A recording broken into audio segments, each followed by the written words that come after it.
I acquired that item last year, prior to the end of 2025.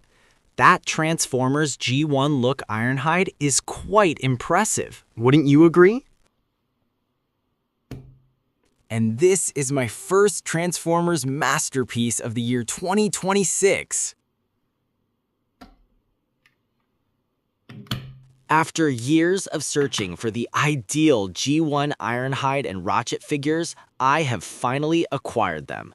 No other product on the market can rival the accuracy and aesthetic quality of Fanstoys' fantastic model FM-03 Warhorse and FM-04 Doc, their versions of the G1 look of Ironhide and Ratchet. Fanstoys has undeniably delivered an outstanding rendition with these particular models.